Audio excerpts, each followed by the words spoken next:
मौर्य साम्राज्य का पतन।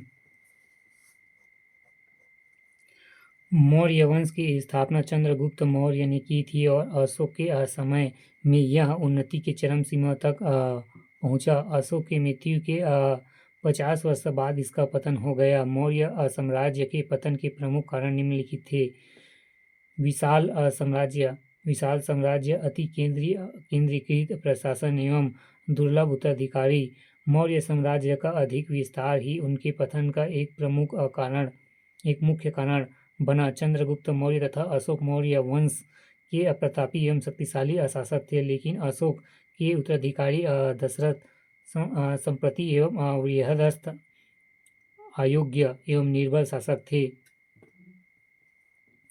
आर्थिक कारण, राजस्व प्रशासन की शिथिलता, आंतरिक विद्रोह और विदेशी आक्रमणों से मौर्य प्रशासन की आर्थिक स्थिति बहुत खराब हो गई थी। विशाल प्रशासन का संचालन कठिन हो गया।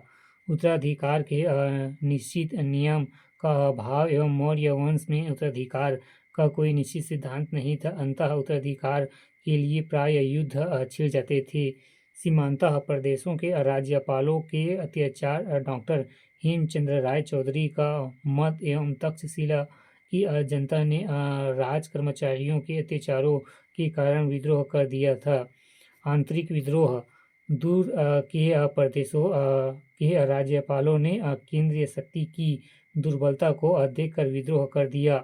विदेशी आक्रमण, कुछ इतिहासकारों का मत है कि यूनानी आक्रमण भी मौर्य साम्राज्य के पतन का कारण बने।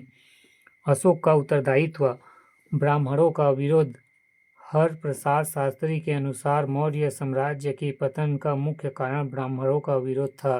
धम्म महामात्रों की नियुक्ति से ब्राह्मणों की श्रेष्ठता और उच्चतम समाप्त हो गई। अंतिम मौर्य सम्राट की हत्या उसके ब्राह्मण सेनापति पुष्यमित्र शुंभ ने की थी। कलिंग के युद्ध के बाद अशोक ने अहिंसा एवं सिद्धांत को अपनाया, युद्ध की नीति त्याग दिया। गुप्तचर विभाग का अभाव, अशोक के समय गुप्तचर विभाग की व्यवस्था शिथिल हो गई।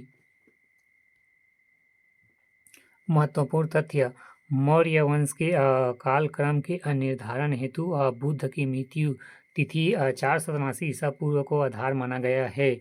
विष्णु पुराण में उल्लेख है कि चंद्रगुप्त मौर्य निम्न कुल के नंद तथा मूरा की संतान था। भारत में प्रथम विदेशी आक्रमण ईरानी शासक डेरियस एवं दारा के नेतृत्व में 516 ईसा पूर्व में हुआ था। सिकंदर मकदूनिया का शासक था। गोगामेला एवं सिकंदर एवं भारतीय सेना की प्रथम मुठभेड़ हुई।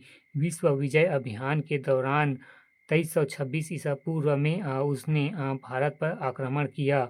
उसका झेलम प्रदेश के राजा पुरु और पौरस के हाइडास्पीज झेलम नदी के तट पर युद्ध हुआ। पराजित होने के बाद पुरु ने कहा, मेरे साथ अन्य राजाओं जैसा व्यवहार किया जाए। मैसूर मौर्य साम्राज्य का महत्वपूर्ण अंग था। अशोक ने अपने राज्य की सीमा पर बसने वाले चोलों एवं पांड्यों, केरल पुत्रों और सतयुगों का उल्लेख है, जिसमें सतीय पुत्रों की पहचान अभी तक स्पष्ट नहीं है। ताम्रपर्णी या श्रृंखला की उल्लिखित है। मयूर पर्व, अर्धचंद्र की छाप वाली आहत रजत एवं मुद्राएं मौर्य साम्राज्य की मान्य मुद्राएं थी। पण चांदी का सिक्का था जो विनिमय की मानक मुद्रा थी एवं कांकड़ी तांबे के छोटे सिक्के थे। अनुसंधान अधिकारी प्रति 5वें वर्ष जनहित में यात्रा करते थे, यही अनुसंधान कहलाता था।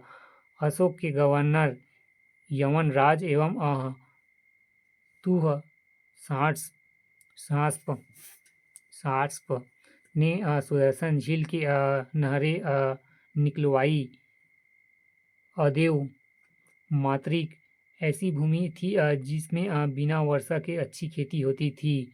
वार्ता वित्तीय का साधन था। कृषि, पशुपालन, व्यापार को सम्मिलित रूप से वार्ता कहा गया। प्राचीन काल में बंग का मलमल प्रख्यात था। मौर्यकाल का प्रधान उद्योग सूती वस्त्र था। कल्हड़ की राजतरंगिणी के अनुसार अशोक शैव था। उसने कलिंग विजय के पूर्व कश्मीर विजित किया था और श्रीनगर शहर की स्थापना की।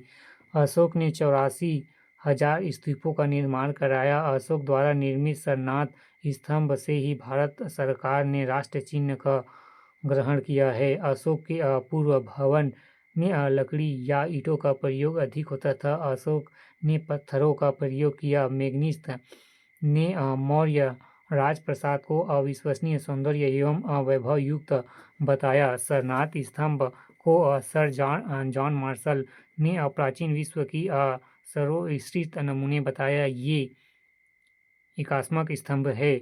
बिंदुसार ने सुदामा, अशोक ने बराबर एवं दशरथ ने नागार्जुनी गुफाओं में सहयोग किया। रोमिला थापर ने अशोक के युद्धस्थ त्याग की नीति को और राजनीतिक आवश्यकता निरूपित किया। उनके अनुसार अशोक कलिंग युद्ध के पश्चात भी अशोक पूर्णतः शांतिवादी नहीं था।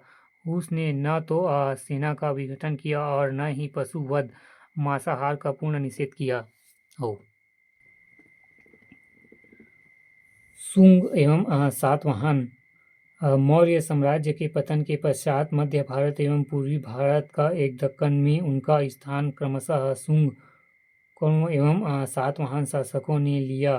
कालक्रम को जोड़ने हेतु सातवाहनों के संबंध में महत्वपूर्ण विवरण दिया जा रहा है। सातवाहन या आंग्र वंश। पुराणों के अनुसार सातवाहनों एवं आंध्रों ने कुल मिलकर 300 वर्षों तक शासन किया। सातवाहनों का सबसे पुराना अभिलेख ईसा पूर्व पहली सदी का है, जबकि समुक ने कौरवों को पराजित कर मध्य भारत के कुछ भागों में अपनी सत्ता स्थापित की।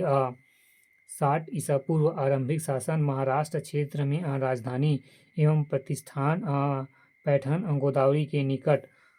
शक इनके सबसे बड़े प्रतिद्वंदी थे। सौराष्ट्र कठियावाड़ के शक शासक रुद्रदमन प्रथम 130 से 150 ईसा पूर्व ने सातवाहन शासक वशिष्ठिपुत्र को 2 बार हराया और व्यवहारिक संबंध होने के कारण उनका वध नहीं किया।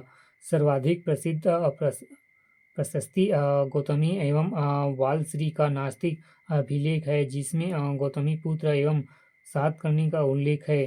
सातवाहनों के काल में दमन शासन भी एक महत्वपूर्ण नीति थी। सातवाहन शासकों में सर्वाधिक महत्वपूर्ण शासक गौतमी पुत्र एवं सातकर्णी ने स्वयं को एकमात्र ब्राह्मण कहा। वह कहता था कि उसने विच्छिन्न होते हुए चतुर्वर्ण व्यवस्था को पुनः स्थापित किया एवं वर्ण संकर को रोका।